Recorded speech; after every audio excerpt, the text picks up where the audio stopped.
Villa, pues en el otro tema, la fiscal el día de ayer también, o más bien, más que la fiscal, el titular de la unidad de desaparecidos de la fiscalía, no supieron decir absolutamente nada del tema de la ley de desaparición forzada. Van 2 semanas que se le pide a la fiscal y bueno, dijo, denme chance, voy a traer al jurídico, me voy a poner a analizar. Pero ¿saben por qué?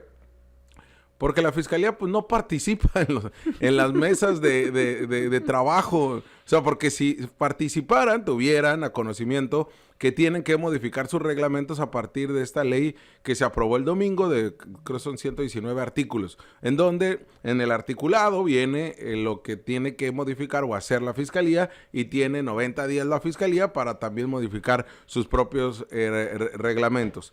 Bueno, o su normatividad. Más allá de que la fiscal no sabía absolutamente nada de la ley de desaparecidos, Le preguntamos 3 veces, ¿no? pero una semana antes yo le había preguntado lo mismo. ¿Cuál es el trabajo que están haciendo? ¿Cómo ven que les va a beneficiar o perjudicar? Oye, y también esto confirma algo, ¿eh? El diputado Réplicas y los diputados de Morena no se acercaron a la fiscalía para platicar este tema, que ellos van a ser parte de la operación del tema. O no le exigen, yo sé que no están en su facultad de exigir a nadie, ni siquiera un poder a un órgano autónomo como la fiscalía, pero bueno, sí decirle, oye, te tienes que acercar sí o sí, y no solamente el jurídico, la titular, la fiscal tiene que, porque también tiene que haber un tema presupuestal, o sea, tienes que venir sí o sí a ver este tema. Y además no solamente hubo una mesa de trabajo, hubieron varias, y tienes razón, ¿no? Diputada Rocío Adame, diputada Michelle Sánchez, la suplente de Rocío Adame, el diputado Réplicas, el diputado, o sea, todos los diputados que participaron en esas mesas de trabajo tuvieron que haber incluido a la fiscal. Y si la fiscal fue, pues entonces no nos quiso decir nada ayer, pero van 2 semanas que no quiere decir nada, ¿no? O no la invitaron, que también sería muy lamentable. También.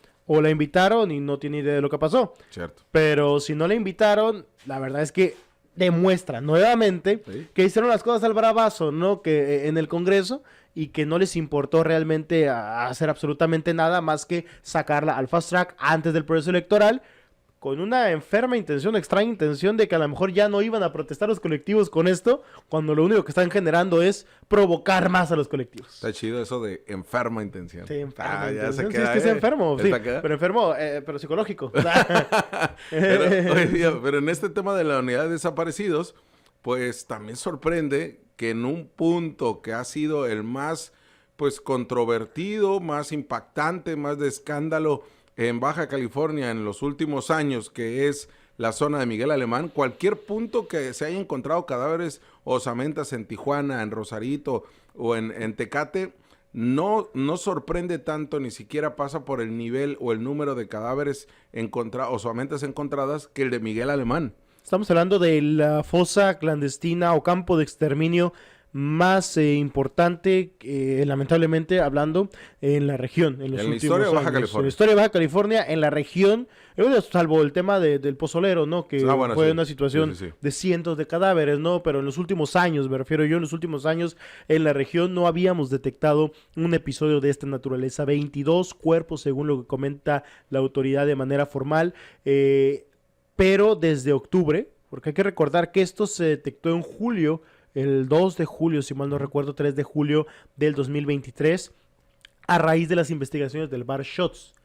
Por eso es por lo que hay una conexión, porque la misma autoridad identificó este punto partiendo de las investigaciones del bar Shots y de los desaparecidos de la zona de antros. Como lo hemos comentado ya, fueron más de 10 al final en todo este punto turístico, entre comillas, de Mexicali. Posteriormente se lleva la indagatoria, y en octubre es la última vez que se lleva a cabo una última pesquisa en la zona, una última revisión, una última brigada por parte de autoridades. Posteriormente se controló el acceso y finalmente se abandonó.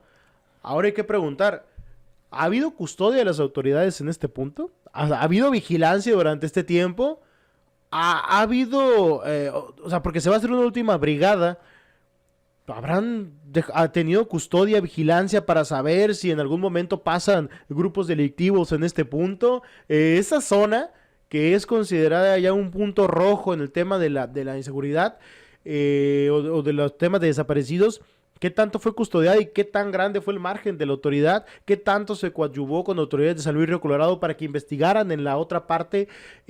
Pareciera que se quedó en abandono este tema durante ya 6 meses.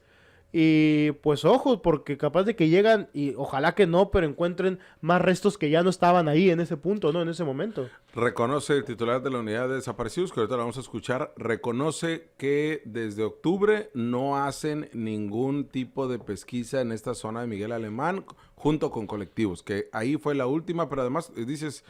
Bien, Villar, es grave porque además de ser este punto rojo y el punto donde tendría que ser la revisión, dudo, es más, casi estoy 100% seguro de que no hubo nadie resguardando la zona porque está en medio de la nada. Y porque además que el valle no ha sido resguardado, ¿no? Hacen patrullaje y todo, pero realmente no ha sido resguardado. Y esta zona donde incluso...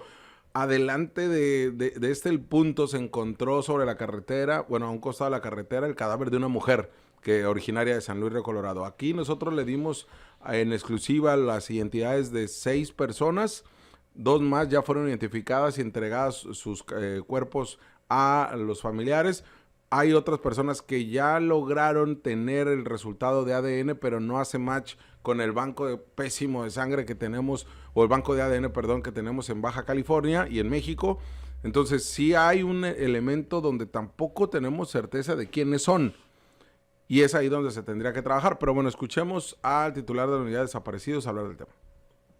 Los cuerpos que han sido localizados fueron 22, de los cuales 8 ya han sido identificados.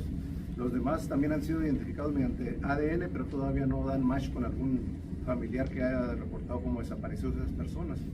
Se va a continuar se tiene programada una mega búsqueda para cerrar lo que es la Miguel Alemán, nomás que nos estamos poniendo de acuerdo con la Comisión Local de Búsqueda para realizar ese cierre en la colonia Miguel Alemán. Por el momento no tenemos fecha, pero sí se va a realizar una mega búsqueda ahí para cerrar ese tema. ¿Qué ha sido lo complicado en este caso? Porque habla de... Es que ya hay perfil de ADN de estos cuerpos, pero por el momento no hay ninguna denuncia, cuando menos aquí en el estado de Baja California, donde se ha reportado a estas personas como desaparecidas, probablemente porque vienen de otras entidades federativas y no han sido reportados como desaparecidos. Porque tu base de datos no coincide, ¿no? Así es.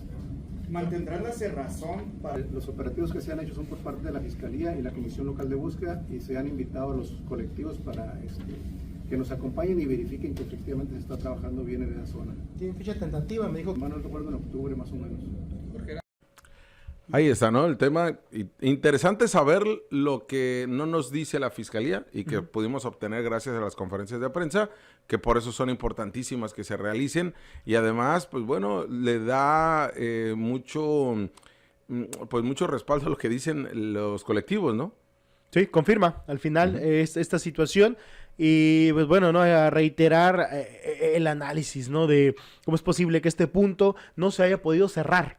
O sea, a la fecha continúan las investigaciones porque no han hecho una peinada específica en la zona, algo que los propios colectivos también pidieron, que si bien algunos de ellos bajaron los brazos y dijeron, está bien, vamos a fumar la pipa de la paz, vamos a darle cederle este espacio a la autoridad para que ellos se encarguen de la investigación, porque al principio los colectivos eran los que realizaban, nos tocó estar ahí, Jorge, gran parte del trabajo y de los hallazgos en esta zona.